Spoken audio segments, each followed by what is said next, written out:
اپنے بھائی کے لیے وہ اس وقت میدان میں موجود ہیں. رائے صاحب. دیکھیں عاشمی صاحب، جو آپ نے سوال پوچھا اس کے جواب کی جانب آتے ہیں. اور عمران خان صاحب کی رہائی کے متعلق کیا ایک بہت بڑا دعویٰ کیا گیا ہے، اور یہ دعویٰ کرنے والے کون ہیں، اور یہ دعویٰ کرنے کا مقصد کیا ہے، اور کیا واقعی عمران خان صاحب کو رہا کرنے کا پاکستان کی اسٹیبلشمنٹ نے فیصلہ کر لیا ہے، یا یہ جو خبر ہے یہ کسی خاص مقصد کے تحت سامنے لائی گئی ہے. اس سے پہلے کہ اس خبر کی جانب ہم آئیں، اسی سے جڑی ایک خبر اس سے پہلے سامنے لائی گئی تھی، اور ایسے صحافیوں کے ذریعے سامنے لائی گئی تھی، یا آپ یہ کہتے ہیں کہ ایک ایسے صحافی کے ذریعے سامنے لائی گئی تھی جن کے متعلق تاثر یہ ہے کہ انہوں نے 8 فروری 2024 کے الیکشن میں جو دھاندلی ہوئی اس پر تنقید کی، جو پی ٹی آئی کے ساتھ جبر ہوا اس پر بھی تنقید کی، اور لگتا ہے ایسا ہے بظاہر کہ وہ نون لیگ کو تنقید کا نشانہ بناتے ہیں. تو کبھی کبھار جب خبر کوئی سامنے لانی ہو یا اس کو لانچ کروانا ہو اور یہ تاثر دینا ہو کہ یہ خبر درست ہے، تو پھر کسی ایسی شخصیت کے ذریعے وہ خبر لانچ کروائی جاتی ہے کہ جس کے اوپر اس پارٹی کے حمایتی اعتماد کرتے ہوں. تو یہ جو ایک صحافی کے ذریعے خبر پہلے سامنے لائی گئی جس میں یہ کہا گیا تھا فیب میں، اس وقت جس وقت تحریک انصاف کے موجودہ قیادت پر پریشر بڑھ رہا تھا کہ اب سردیاں گزر گئی ہیں اور عمران خان صاحب کی رہائی کے لیے آپ ایک تحریک چلائیں، لانگ مارچ کریں، ڈی چوک پہ آ کے دھرنا دیں یا اڈیالہ جیل پہ آ کے دھرنا دیں، اور بہت زیادہ دباؤ میں آ گئی تھی پی ٹی آئی کی کمپرومائز قیادت. اس وقت ایک خبر لانچ کروائی گئی اور اس میں یہ کہا گیا کہ عمران خان صاحب کے ساتھ ملاقات ہو گئی ہے ایک بہت اہم شخصیت کی، اور اسی کڑی کے ساتھ ایک اور کڑی ملا کے کہا گیا کہ ایک عسکری ریٹائرڈ شخصیت کی بھی ملاقات ہو گئی ہے. عمران خان صاحب کی 3 شرائط اسٹیبلشمنٹ نے مان لی ہیں، اور ایک آدھی شرط جو ہے وہ عمران خان صاحب نے اسٹیبلشمنٹ کی مان لی ہے، اور عمران خان صاحب جو ہیں یہ اگلے 2 سے 3 ہفتے میں رہا ہو جائیں گے، اور رہائی کے بعد براہ راست عمران خان صاحب باہر جائیں گے. ان کا جہاز تیار ہے، اور اس کے بعد کسی مناسب موقع پر انہیں کہا گیا ہے کہ وہ واپس آ جائیں، اور واپس آنے کے بعد اپنی بھرپور سیاست کریں گے. اب یہ جو کہا گیا یعنی خبر سامنے لائی گئی، اس کی ٹائمنگ بڑی زبردست تھی. تو نوٹس فار نیوز ہوتی ہے آپ کی، کسی بھی صحافی کے سورسز پر یا نیت پہ شک تو نہیں کیا جا سکتا، لیکن ہر صحافی کی خبر کو پروسیس کرنے کی ایک مخصوص صلاحیت ہوتی ہے. جس نے فیلڈ میں جا کے رپورٹنگ کی ہو، جس نے نیوز روم میں کام کیا ہو، اور جس نے ایڈیٹنگ کی ہو، جس نے باقاعدہ یعنی صحافت میں نیوز روم کے تمام شعبوں میں کام کیا ہو، تو اس میں خبر کو پروسیس کرنے کی، خبر کا ذریعہ جانچنے کی، خبر کو لانچ کروانے کے مقاصد جاننے کی صلاحیت زیادہ ہوتی ہے. لیکن کچھ صحافی ایسے ہیں کہ جو آپ یہ کہہ سکتے ہیں کہ صحافی تو ہیں لیکن وہ خبریں پڑھتے پڑھتے صحافی بن گئے، اور انہوں نے ایکچولی کوئی فیلڈ رپورٹنگ نہیں کی، کوئی بیٹ رپورٹنگ نہیں کی. ظاہر ہے کہ جب آپ بیٹ رپورٹنگ نہیں کرتے تو آپ کے سورسز نہیں بنتے، آپ جا کے پارلیمنٹ میں جا کے پارلیمنٹ کو اٹینڈ نہیں کرتے، آپ جی ایچ کیو کی بریفنگز اٹینڈ نہیں کرتے، آپ of the record on the record جو آپ کی مختلف جماعتوں کی بریفنگز ہیں وہ اٹینڈ نہیں کرتے، تو آپ کے سورسز نہیں بنتے. تو اس طرح پھر رینڈم جب آپ کو خبر آتی ہے تو آپ جج نہیں کر پاتے کہ یہ کوئی باوثوق ذریعہ ہے یا ایسے ہی. تو آپ ایکسائٹڈ ہو جاتے ہیں کہ چلیں ہمیں بھی کسی سورس نے خبر دی، ہم نے تو کبھی جا کے بیٹ رپورٹنگ کی نہیں. تو جن کی جو بیٹ رپورٹنگ کرتے ہیں وہ ایکسپرٹ ہو جاتے ہیں، ان کو پتہ ہوتا ہے کہ کس ذریعے پر اعتماد کرنا ہے، کس پر نہیں کرنا، یا کس ذریعے کی خبر کو جانچنا ہے. تو اسی طرح خبریں پڑھنے والے جو کچھ صحافی ہیں یا خبریں پڑھنے والے کچھ اینکرز ہیں ان کے ذریعے یہ خبر سامنے لائی گئی اور پی ٹی آئی کا تحریک کا مومنٹم جو ہے اس کو توڑا گیا. اس کو توڑنے کے لیے یہ خبر سامنے لائی گئی کیونکہ اب تو سوشل میڈیا کا دور ہے نا. ایک خبر یا ایک وی لاگ ہوتا ہے تو لاکھوں لوگ جو ہیں پھر اس کے اوپر چہ مگویاں کرتے ہیں, باتیں کرتے ہیں. وہ آپ ٹھیک کہہ رہے ہیں. میں یہ چاہوں گا کہ اینو ذرا سر ایکسپلور کریے جڑی جو ایکچوئل اس وقت علیمہ خان کی جو اسٹریٹجی ہے. جی میں ادھر ہی آ رہا ہوں کیونکہ وہ 30 منٹ کا پروگرام ہے نا, تو ادھر ہی آ رہا ہوں کیونکہ وہ کچھ ایکسپلین کرنا پڑے گا. تو دوسرا یہ ہے کہ اب اس کے بعد اب چونکہ علیمہ خان صاحبہ نے ایک مومنٹم بنایا اسی طرح کا. علیمہ خان صاحبہ نے پی ٹی آئی کی جو کمپرومائز قیادت ہے اس کو ایک مشکل میں مبتلا کر دیا ہے. اب ان کو چاروں ناچار علیمہ خان صاحبہ کے ساتھ جو پی ٹی آئی کے لوگ کھڑے ہوئے, عوام کھڑے ہوئے اور بہت بڑے بڑے شو ہوئے, تو اس کے بعد ان کو چاروں ناچار 5 اگست کے پاور شو کا اعلان کرنا پڑا. اور اس کے بعد بھی لوگوں نے کہا کہ یہ 1 ڈے ایونٹ نہیں ہونا چاہیے. تو اب انہوں نے یہ کہا یا یہ دعویٰ کیا کہ 5 اگست کو لانگ مارچ کی تاریخ کا اعلان کیا جائے گا. اب جیسے یہ دوبارہ مومنٹم بنا ہے اور 5 اگست کا جو لانگ مارچ کی تاریخ کا اعلان ہے, یہ جب جیسی خبریں آئی ہیں تو میں دیکھ رہا تھا کہ آج بھی اسی طرح ایک خبریں پڑھنے والے جو صحافی ہیں وہ پرومپٹر سے دیکھ کے جنہوں نے ساری زندگی خبریں پڑھی ہیں ان کے ذریعے ایک اور خبر سامنے لائی گئی ہے. اور اس خبر میں یہ کہا گیا ہے کہ عمران خان صاحب تو سپٹمبر کے پہلے ہفتے میں نہ صرف رہا ہو رہے ہیں بلکہ عمران خان صاحب باہر جا رہے ہیں. تو اس لیے اب جو لانگ مارچ کی یعنی تاریخ تو اعلان ہو جائے گا, لیکن جو لانگ مارچ انہوں نے کرنا اکتوبر میں اس سے پہلے ہی سب کچھ ہو جائے گا.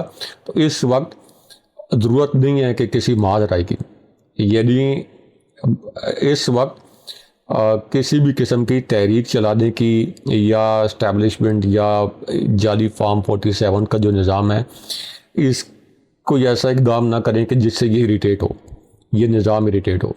تو یہ جو خبر ہے یہ میں آپ کو بتا رہا ہوں کہ یہ بھی 100% غلط ہے. کسی کے سورسز کے اوپر ہم شک نہیں کرتے, لیکن یہ بھی وہ خبر کو پروسیس کرنے والا معاملہ ہے کہ خبر کو پروسیس نہیں کیا گیا, اس کو کاؤنٹر چیک نہیں کیا گیا, 2-3 ذرائع سے چیک نہیں کیا گیا. اور اس کا مقصد یہ ہے صرف کہ جہاں سے یہ لانچ کروائی گئی ہے خبر کہ جو علیمہ خان صاحبہ نے مومنٹم بنا دیا ہے اس کے بعد اب جو 5 اگست کا ایک دن کا شو ہونا ہے اور اس کے بعد پھر ان کو چاروں ناچار اعلان کرنا پڑنا ہے. تو اب یہ محسوس کیا جا رہا ہے کہ ایسا نہ ہو کہ پی ٹی آئی کی قیادت یا سہیل آفریدی آخر کار اتنے مجبور ہو جائیں کہ وہ کوئی لانگ مارچ کرنے پر مجبور ہو جائیں. تو سہیل آفریدی کو اور پی ٹی آئی کی قیادت کو کمپرومائز قیادت کو فیس سیونگ کے لیے دینے کے لیے اس طرح کی خبریں لانچ کروائی جا رہی ہیں. تو علیمہ خان صاحبہ جو ہیں جو کچھ کر رہی ہیں وہ اس کانٹیکس میں کر رہی ہیں کہ عمران خان صاحب چونکہ ایک بہت بڑے لیڈر تھے اور دیکھ رہے تھے کہ آنے والے حالات کیا ہوں گے, وہ دیکھ رہے تھے کہ ان کو گرفتار کیا جائے گا. تو اس لیے انہوں نے آنے والے دنوں کے لیے ایک بہت بڑی پارٹی ہے تو انہوں نے مختلف رولز طے کر دیے تھے. مختلف لوگوں کی کیا ذمہ داریاں ہوں گی یہ انہوں نے طے کر دیا تھا. اور ان ذمہ داریوں میں یہ بھی تھا کہ پی ٹی آئی کے اسیران کو کی رہائی کے لیے اور کس طریقے سے جعلی فارم 47 والے نظام پر دباؤ ڈالنا ہے, اور تحریک چلانے کے لیے بھی انہوں نے واضح ہدایات دی تھیں اس وقت, اور کس طریقے سے تحریکیں چلیں گی یہ بھی بتایا تھا. لیکن انفارچونیٹلی جو سہیل آفریدی ہیں, اس سے پہلے علی امین گنڈا پور نے پھر بھی 2-4 احتجاج کیے, سہیل آفریدی ان توقعات پر پورے نہیں اترے. تو اب ایک چیلنجنگ سچویشن ہے. علیمہ خان صاحبہ کے خلاف پارٹی کے اندر بہت سازشیں ہو رہی ہیں. پارٹی کے اندر بہت سے لوگ کہہ رہے ہیں کہ علیمہ خان صاحبہ ان کے لیے مشکلات کھڑی کر رہی ہیں. لیکن اب ایک دفعہ دوبارہ جو مومنٹم بنا ہے جو ہم دیکھ رہے ہیں, اور پھر 5 اگست کو جو مومنٹم بنے گا تو اس کو اب آپ کو کنٹینیو رکھنا پڑے گا. اگر آپ یہ کہیں گے کہ ہم ایک دن کا ایونٹ کرنے کے بعد پھر کسی ٹرک کی بتی کے پیچھے لگ کے یعنی مذاکرات کی بتی کے پیچھے لگ کے آپ وہ مومنٹم ختم کر دیں گے تو اس کا مطلب ہے کہ آپ چاہتے نہیں ہیں کہ عمران خان صاحب کی رہائی ہو. آپ یہ چاہتے ہیں کہ آپ کی وزارت اعلیٰ قائم رہے, آپ کی جو ایم این اے شپ ہے, ایم پی اے شپ ہے, یہ قائم رہے, آپ کے مزے لگے رہیں, لیکن آپ کو کسی قسم کی کوئی اسٹرگل نہ کرنی پڑے. اور علیمہ خان صاحبہ اگرچہ کوئی سیاسی خاتون نہیں ہے, لیکن کمال مہارت سے انہوں نے ان لیڈرز کو لوگوں کے سامنے اکاؤنٹیبل کر دیا کہ دیکھیں لوگ تو نکل رہے ہیں, جب میرے کیڈر پر نکل رہے ہیں تو آپ بھی نکال سکتے ہیں. اور ظاہر ہے کہ جب پی ٹی آئی کی قیادت نکلے گی تو علیمہ خان صاحبہ تو ہمیشہ فرنٹ پہ رہی ہیں کہ ٹھیک ہے وہ بھی نکلیں گی اپنے بھائی کے لیے. تو انہوں نے ان کو ایک طرح سے بہت چیلنجنگ سچویشن میں ڈال دیا کہ لوگ نکلنے کے لیے تیار ہیں, آپ نکلیں اور لوگوں کو موبلائز کریں. لوگ نکلیں گے اور لوگ تیار بھی ہیں, اور ہم نے ایک ریئیکشن ایسا ویسا دیکھا ہے. اچھا, ایک اور جو آج بڑی ایک امپورٹنٹ اسٹیٹمنٹ آئی وہ بلاول زرداری کا ریئیکشن تھا, لیکن ویسے اس سے پہلے سہیل افریدی یہ کہتے ہیں کہ پاکستان کی تقدیر بدلنے کا وقت آ گیا. 5 اگست پاکستان کی تقدیر بدلنے کا دن ہے. سیمی فائنل میں آپ کو اگلا لائے عمل دوں گا, میں آپ سب کو لیڈ کروں گا اور ان ظالموں کے خلاف آخری حد تک جائیں گے. 26 نومبر مرید کے بلوچستان کشمیر میں گولی چلا کر ملک سنبھالنے کی پالیسی غلط سوچ ہے. کاش یہ پاکستانی عوام کا سامنا کرتے. ہمیں فیصلہ کرنا ہوگا کہ ہم نے موت کو گلے لگا کر ہمیشہ کے لیے امر ہونا ہے یا بغیرتی اور ضلالت والی زندگی گزارنی ہے. ان کے الفاظ ہے کوٹ ان کوٹ. صاحب یہ تو نہیں ہوگا کہ ایک اور رہائی فورس کی بات ہوگی, چونکہ سپریم کورٹ پاکستان میں جو جواب جمع کروایا گیا ہے انہوں نے تو پاکستان تحریک انصاف کے ان ورکرز کو بھی شرمندہ کر دیا اور کروا دیا جو اس رہائی فورس کے اندر رجسٹریشن کروا بیٹھے تھے, اور جنہوں نے سوال پوچھا اور جو ان کو سپورٹ کرتے رہے وہ بھی سوچتے ہوں گے یار سپریم کورٹ میں گئے اور تم نے وہاں جا کر انکار کر دیا, اور کیا ہوگا 5 اگست کو. کیونکہ وہ یہ کہہ رہے ہیں راجہ صاحب کہ 5 اگست کو عمران خان صاحب کی قید کے 3 سال مکمل ہو رہے ہیں, اور اس روز ہم نے اس عوام کو یہ ظلم یاد دلانا ہے, ریاست کو جھنجھوڑنا ہے. صرف آزاد کشمیر نہیں اور پورا ملک اس وقت اضطراب میں ہے. آزاد کشمیر کی صورتحال تو بہت ہولناک ہے, لیکن بلوچستان, پنجاب, خیبر پختونخوا میں حالات ٹھیک نہیں ہے.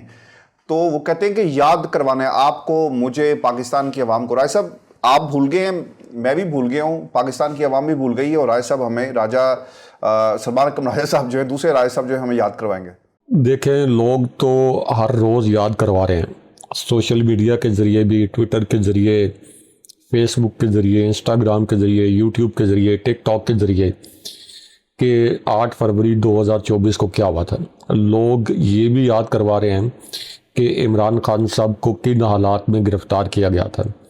لوگ ایک دن میں جو 700 وی لاگز ہو رہے ہیں, اور ایک ٹویٹ جن کے امپریشن جو ہیں وہ 70 ہزار, 80 ہزار, بعض اوقات لاکھوں تک وہ امپریشن ہوتا ہے, ریچ ہوتی ہے. تو وہ تو لگاتار یاد کرا رہے ہیں, اس سسٹم کو لگاتار یاد کرا رہے ہیں. جو پی ٹی آئی کا ورکر ہے وہ بھی لگاتار یاد کروا رہا ہے, پی ٹی آئی کا اپنا سوشل میڈیا سیل بھی یاد کروا رہا ہے. اگر کوئی یاد نہیں کروا رہا تو وہ پی ٹی آئی کی موجودہ قیادت ہے. پی ٹی آئی کی موجودہ قیادت نے یاد کروا رہی کہ آپ نے عمران خان صاحب کو گرفتار کر کے کیا کیا تھا اور اس کا نتیجہ کیا نکلا ہے. پی ٹی آئی کی قیادت کیسے یاد کروا سکتی تھی؟ یہ کوئی صرف پریس ریلیز جاری کر کے یا پریس کانفرنس کر کے یا ایک بیان جاری کر کے اس طرح سے آپ نہیں یاد کروا سکتے. آپ کے پاس اتنی بڑی اسٹریٹ پاور ہے. کل بھی ہم نے ڈسکس کیا تھا کہ اراؤنڈ 1.5 لاکھ ووٹ تو سلمان اکرم راجہ کو بدترین حالات میں, جب پی ٹی آئی کا نام لینے پر بھی دہشت گردی کے مقدمات آپ پر درج ہوتے تھے, تو 1.5 لاکھ لوگوں نے نکل کے ووٹ دیا سلمان اکرم راجہ کو. تو اس کا مطلب ہے کہ لوگوں میں جذبہ بھی ہے, عمران خان صاحب کی قدر بھی ہے, عمران خان صاحب کے لیے محبت بھی ہے, لوگ نکلنا چاہتے ہیں. لیکن ظاہر ہے کہ آپ کو لیڈ کرنا ہے نا. آپ پی ٹی آئی کے عہدیدار ہیں, آپ پی ٹی آئی کے ایم پی ہیں, آپ پی ٹی آئی کے ایم این ہیں, آپ پی ٹی آئی کے پلیٹ فارم سے وزیر اعلیٰ ہیں, تو آپ کو لیڈ کرنا ہے نا. جب آپ نہیں لیڈ کریں گے, آپ لوگوں کو نہیں نکالیں گے باہر, موبلائز نہیں کریں گے, یعنی یہ ایک جو پولیٹیکل سائنس کا کوئی ادنا سا بھی طالب علم ہے نا, اس کو بھی پتہ ہے کہ یہ ایک جلسے کے لیے, ایک لانگ مارچ کے لیے آپ کیسے اپنے کارکنوں کو فعال کرتے ہیں. آپ یونین کونسل کے لیول سے آپ یہ کام شروع کرتے ہیں, یونین کونسل کے لیول سے. اس کے بعد یونین کونسل کے لیول سے آپ شہروں کی لیول پر جاتے ہیں, تحصیلوں کے لیول پر جاتے ہیں, اضلاع کے لیول پہ جاتے ہیں, پھر ڈویژن کے لیول پہ جاتے ہیں, پھر صوبوں کے لیول پر جاتے ہیں. یہ پوری آپ کی ہر پارٹی کی اپنی ایک تنظیم سازی ہوتی ہے, اور یہ کوئی بہت بڑا کام نہیں ہے. اور ایسا بھی نہیں ہے کہ پی ٹی آئی نے پہلے کیا نہیں ہے. کتنے مختصر نوٹس پہ مینار پاکستان پر ریکارڈ توڑ جلسے کیے ہیں. اسلام آباد کا جو پریڈ گراؤنڈ ہے وہاں کتنا بڑا جلسہ کیا تھا پی ٹی آئی نے. اسی طرح پی ٹی آئی نے پاکستان کے ہر شہر میں, کراچی میں کتنے ریکارڈ توڑ جلسے کیے ہیں بہت مختصر نوٹس پہ. تو لوگ تو ہمیشہ نکلنے کے لیے تیار رہتے ہیں, لیکن اصل ایشو یہ ہے کہ آپ لوگوں کو نکالیں, لیڈ کریں. لوگ خود, یعنی مثال کے طور پر اگر کوئی 401 محلے کے اندر 400 گھروں کے اندر 300 گھروں میں پی ٹی آئی کے لوگ بیٹھے ہیں, تو وہ خود بخود تو ڈسکس کر کے نہیں نکلیں گے نا, ان کو کوئی نہ کوئی تو لیڈ کرے گا نا. ایک فطری معاملہ ہے نا, ایک قدرتی معاملہ ہے. آپ نے ایک بات کی نا کہ گراؤنڈ لیول سے یونین کونسل سلمان اکرم راجہ کون سا کوئی, وہ تو آئے کیسز تھے خان صاحب کے 300 کیسز. وکلا نے ایک ماحول بنایا کہ جناب ہم اس تحریک کو لیڈ کریں گے اور زبردست ہوگا وکلا تحریک, اور اس طرح سے اس کو ہائی جیک کیا گیا. میں تو خیر اس کا آئی وٹنس بھی ہوں. جن لوگوں نے یہ تحریک چلائی پاکستان میں عدلیہ کی, اور اس کے بعد جس طرح سے علی احمد کرد and rest of the company, Hamid Khan, Salman Akram Raja group, Latif Khosa group, جو جا کر بہنوں کو غلط رپورٹ اور خان صاحب کے سامنے غلط بیانیاں بناتے رہے. سب بلاول بھٹو کے حوالے سے ایک بہت ہی اہم آج ایک ریئیکشن آیا. اچھا, انہوں نے ایک جملہ کہا تھا کہ پاکستان کی ریاست کو, یعنی ریاست کو یہ فیصلہ کرنا ہوگا کہ ہم نے ریاست کی بات کرنی ہے, یہ ریاست کا مفاد زیادہ اہم ہے یا پھر نون لیگ کا مفاد جو زیادہ اہم ہے. اب اس کے اوپر ان کا ریئیکشن آ گیا. وہی کہتے ہیں کہ ریاست سے میری مراد اسٹیبلشمنٹ نہیں تھی, حکومت نہیں سمجھتا, اس لیے میں نے کوئی عہدہ لیجیٹیمیٹ, یعنی اس حکومت کو میں لیجیٹیمیٹ نہیں سمجھتا, اس لیے میں نے کوئی عہدہ نہیں لیا اور نہ ہی کوئی وزارت قبول کی. الیکشن کے بعد مجھے وزیر اعظم بننے کی آفر بھی ہوئی, 2.5 سال کے فارمولے پر بات ہوئی, لیکن ہم نے اسے قبول نہیں کیا کیونکہ ہمارا موقف تھا کہ اس حکومت کے پاس عوامی مینڈیٹ نہیں ہے. میرے پاس اس حوالے سے کوئی سرکاری معلومات نہیں. وہ خیر انہوں نے قلعدم کمیٹی کے حوالے سے بات کی. لیکن صاحب جو $1 ملین سوال ہے کہ اگر آپ اس حکومت کو لیجیٹیمیٹ نہیں سمجھتے, ایک جعلی مینڈیٹ ہے, تو پھر آپ بیٹھے کیوں ہیں؟ اس کا مطلب یہ کہ آپ اس کا حصہ ہیں, یعنی ایک حکومت جو بینیفیشری ہے اس نظام کی, ایک حکومت جو غلط فیصلے کرتی ہے, ایک ایسی حکومت جس کے پاس عوام کی سپورٹ نہیں ہے. آپ نے اپنی سپورٹ کے تحت اسے لیجیٹیمائز کر دیا پاکستان کے اندر. اور ایسا اگر ریاست سے مراد پاکستان کی اسٹیبلشمنٹ نہیں ہے تو پھر تو آپ اس ریاست کا حصہ ہیں, یعنی آپ گلہ کس سے کر رہے ہیں؟ ریاست مرکز میں جو مرکزی حکومت ہے آپ اس کا حصہ ہیں, آپ اتحادی ہیں, اور پھر کشمیر کے اندر جو کچھ ہوا پھر آپ بھی اس کا حصہ ہیں. وہ یہ کہتے ہیں کہ جناب میری مراد اس سے, ریاست سے مراد پاکستان کی اسٹیبلشمنٹ نہیں. یہ ان کے الفاظ تھے. دیکھیں ہاشمی صاحب, بلاول بھٹو صاحب جو کچھ کر رہے ہیں اس کو نرم ترین الفاظ میں بھی خوفناک قسم کی عیاری, تباہ کن قسم کی چالاکی اور لوگوں کو بیوقوف بنانے کی شفقانہ کوشش ہے. آپ یہ کہہ رہے ہیں کہ مسلم لیگ نون ایک جعلی مینڈیٹ کے اوپر اقتدار میں آئی. تو شہباز شریف جب پرائم منسٹر بنے قومی اسمبلی میں, تو قومی اسمبلی میں ان کو پرائم منسٹر منتخب کرنے کے لیے, یعنی منتخب تو نہیں وہ سلیکٹڈ تھے, تو ووٹ کس کس نے دیا تھا؟ کس نے ووٹ دیا؟ کس نے ووٹ دیا تھا؟ شاید انہوں نے نہ دیا ہو, بھول گئے ہوں دیکھ. دوسری بات یہ ہے کہ آپ کہتے ہیں کہ یہ جعلی حکومت ہے. اب آپ کو یاد آئی ہے, آپ کو 8 فروری 2024 کو جب اتنی بڑی دھاندلی ہوئی تھی, آپ نے اس وقت کیا اس قسم کا سٹیٹمنٹ دیا تھا؟ اس وقت آپ کو اپنا مفاد نظر آ رہا تھا. کیا آپ یہ کہتے ہیں کہ یہ جعلی حکومت ہے, جعلی نظام, آصف علی زرداری لعنت بھیجتے ہیں اس نظام کے اوپر؟ یہ الفاظ آپ بولتے ہیں کہ آصف زرداری اور ہم لعنت بھیجتے ہیں اس نظام پر کیونکہ یہ تو جعلی نظام ہے. آپ اس وقت بولے نہیں بولے کیونکہ آپ نے صدارت ہتھیانی تھی. ہتھیانا بہت سافٹ لفظ ہے. آپ نے صدارت ہتھیانی تھی, آپ نے گورنرشپس ہتھیانی تھی. اگر آپ کہتے ہیں کہ یہ جعلی نظام ہے تو آپ نے کیوں گورنرشپس لیں؟ یعنی وہ کوئی جو گورنرشپس دی ہیں وہ کوئی آپ نے سندھ اسمبلی کی سیٹوں کی بنیاد پر تو نہیں لی نا.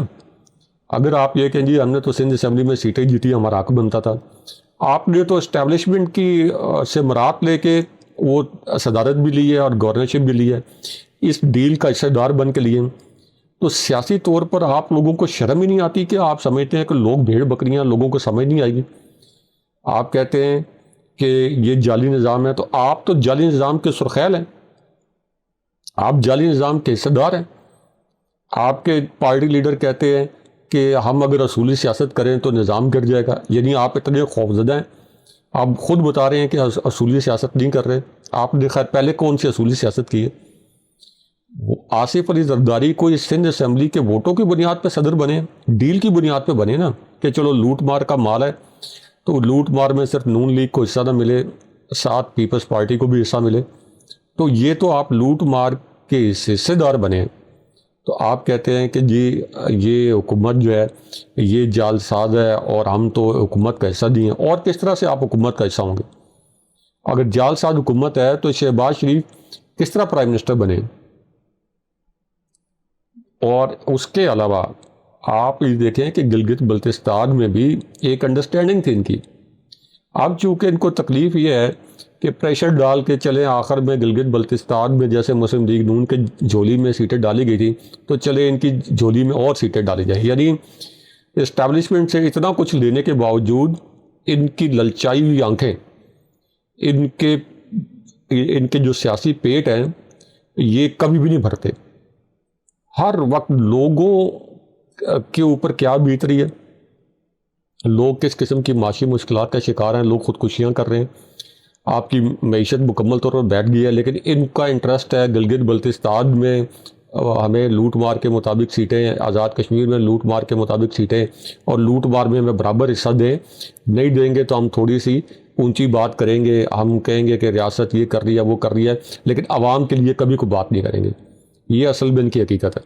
یہ ہماری آج کی ویڈیو تھی، اپنے کمنٹس ضرور بھیجیے گا، چینل کو سبسکرائب کرنا مت بھولیں۔ مجھے اور ابراہیم راج صاحب کو اجازت دیجیے، اللہ کے بعد۔